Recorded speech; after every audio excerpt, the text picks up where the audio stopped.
then the Saturday I was cast as Thor. And then following that conversation, I had another phone call that said, yeah, they might not work out because there's a schedule conflict and whatever. So I spent the next kind of 2 weeks kind of in limbo about how I was going to feel about did I get it or didn't I, and then it all sort of worked out. But that was Cabin in the Woods. It kicked it off. Yeah. Because Drew said his favorite memory of one of his favorite memories of making Cabin in the Woods was taking you to the comic shop and or getting you Thor comics. Yeah. I remember being out one night. We had we finished late Friday night. We went and had a drink and I'd just gotten Thor, and he said, "Let me tell you something." He goes, "I'll give you some advice about the fans. Just don't bullshit them." Okay. And he goes, "No."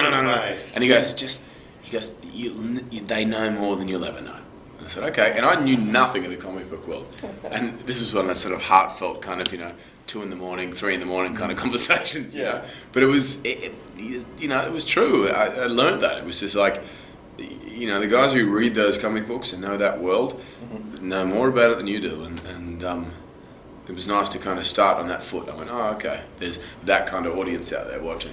What about Joss? Joss worked on that movie too, and now you're back there. Did you? It's nuts, yeah. Well, Joss actually called Ken because my little brother was auditioning, and it was like the Hollywood Reporter brought out this article about the 4 guys that were up for Thor, and my little brother and 3 other guys. And Joss and Drew were on set like, what the fuck's going on? You're Thor, man. Why aren't you auditioning for this? And I was like, oh, no, And then none of them got it. And then so Joss called Ken Branagh and said, look, I'm working with Chris. You should see the guy. And Joss was a huge fan of Ken, and Ken was a big fan of him. And so I kind of slipped in the middle somewhere and got back in the room. And then it all came full circle. Yeah. When I was shooting Thor, Joss came on set, and I was like, what the hell are you doing here? And he's like, I'm meeting on Avengers. And I was like, Avengers? Hang on, that's, so far down the track yet. That's how far ahead they'd planned, and it all worked. We were just talking about Hunger Games versus Avengers. Which is going to do the most box office? What's your prediction? Obviously the film's the highest grossing non-sequel of all time. It's a pretty big bar to reach, Yeah, but you have a Hulk. We have a Hulk. As Downey says, we have the Hulk. It's good for all of us, though. We all know that it's less and it's more difficult to predict sort of any sort of box office success or work, or the formula to it. And anytime something works and people come back to the theatre, it's a huge plus for everyone in this business. And that was certainly. We had a trailer in front of that film, so that was a good thumbs up for us. And God, if we're anywhere near that, it's a huge thing. It's funny. You talk about how busy you've been since Cabin sort of started off. You went from Thor to Snow White, now back to Thor, and then now you're doing Ron Howard, then you're back to Thor. Is Thor sort of become this glove for you that sort of you slip into, or is it still difficult to? It is a bit. It's funny. I spent probably the most time thinking about the first Thor, because it was the origin of it all. And then Avengers, I kind of thought, oh yeah, I've played this before and this will be easy. And that was the mistake I made. I think I walked on that set the first day and was like a bit rattled by that group and everyone, and thought, oh, shit, hang on, wait a second, I'm in a red cape and this feels kind of ridiculous. And didn't feel as comfortable as I did in my own, film, but pretty fast it kind of fell into place. But yeah, it's been the catalyst for all this stuff, and jump into Snow White was straight after Thor, and that was great. And then I just finished Ron Howard's film, the race film, and it was it's funny. It's been I catch myself thinking, Jesus, am I like some sort of athlete, because I've been going up and down in weight for the last few years, more than I've ever done, So put on muscle, now strip it off, and so it's sort of finding that balance between you get so much, you get caught in putting on the weight or losing the weight or whatever, and you think, I've got a film to perform here or act, and I was thankful. Rush was fantastic. As I said, I just finished it last week, and it was great to, the sort of the characters and the storyline be sort of the strength, not the sort of concept of it all. Yeah. it was nice to have a simpler sort of approach to everything. You know, I mean, it was all based in reality, obviously, and based on real guys who existed, and there was that was a lot of fun. Yeah, it's a resource of real human beings to kind of look at, and I met so many people who knew him, and it was great. Cool. Being, I don't want to say I'll say it, locked into like Thor, and then having this doing the movie star thing, and then does that ever overwhelm what it was you wanted out of acting in the first place, or how do you kind of approach that? I mean, I remember in high school when I first started thinking about, or talking about being an actor, it was like, I'm going to Hollywood. That was sort of my, my thing, and it was just because I loved those kind of films. As a kid, I loved that sort of films that took me to another place or another universe, and sort of, that vivid sort of concept that took me out of, reality and transferred me to, somewhere else. And that was, I mean, even now, I look at this film, and the first time I saw it was when the visual effects weren't finished, and seeing it last night when they were finished, and both times, I felt like a kid again.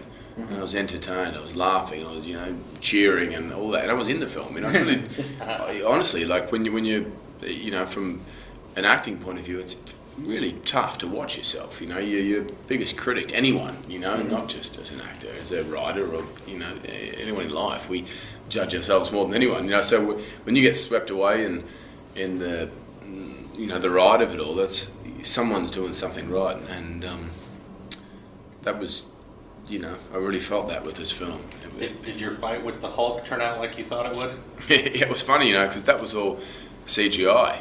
I mean, you were the only one that was fighting. I was there, kind of pretending to catch things, and getting like a harness on, being ripped through walls and things, and it was. But it was the one I was most excited about, because I knew that there was no one, or there hadn't.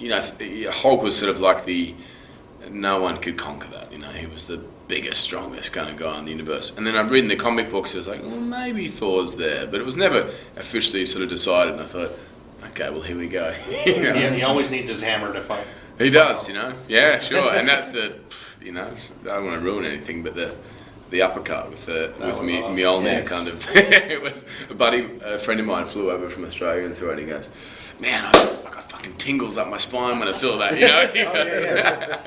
Did you know that Joss was going to have Hulk smack you when you were fighting together? Yeah, that was one of my favourite bits in the script. Like, that was a good moment. I mean, a lot of the other bits that ended up being quite funny or whatever, it caught me by surprise, Yet that moment, people laughed or cheered. As soon as I read it, I went, "Oh, this is going to have a big payoff," Well, that's great. You get knocked out of frame twice. Yeah. I know. As I said, I saw the trailer and I was watching it with my wife, and she goes, "Oh, it's great." And I said, "I'm just getting the shit beat out of me." This whole trailer, there's a shot of Iron Man kind of, smashing me down. Then there's a shot of me hitting Captain America's shield and being blown into the background, and then the Hulk and.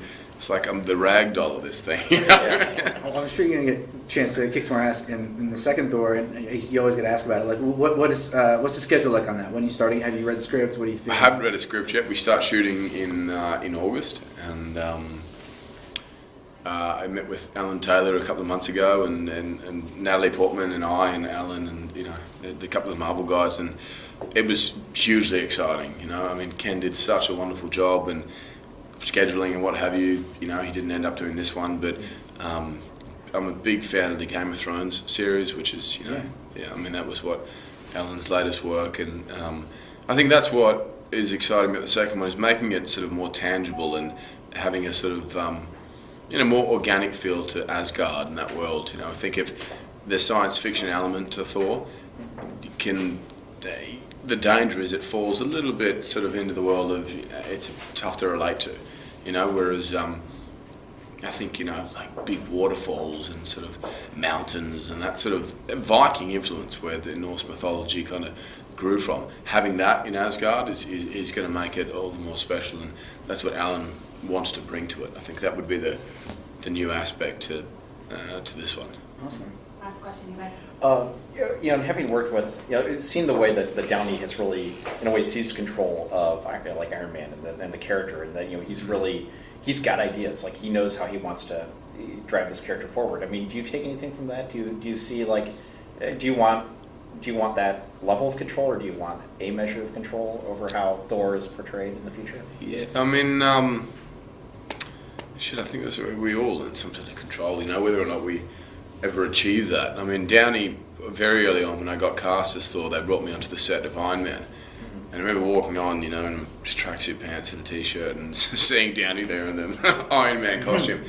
And knowing that Avengers was coming up and just thinking, how am I going to pull Thor off? And how the hell am I going to stand opposite this guy and do this, But he was, he's great. He gave me some great advice about what an opportunity that we were all involved in. It wasn't directed, at me. It was himself. He was talking the group. He knew Captain America was coming, Thor, Iron Man, and he said, we're part of something special, and this is, it's going to be a hell of a lot of fun,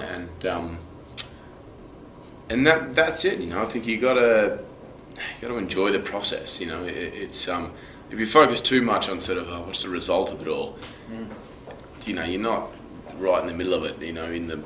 To sound cliche, but in the moment of it all, and that was a nice kind of reminder of it, and I tried to kind of keep that with everything I do. That's just, as an actor, you don't control the spectrum. It's the directors and the producers and stuff. If you theatre, sure, you come out and do your thing, but on film, you do 10 different takes, and across however many days, the 60 days or whatever. And there's 40 or 50 different versions of Thor.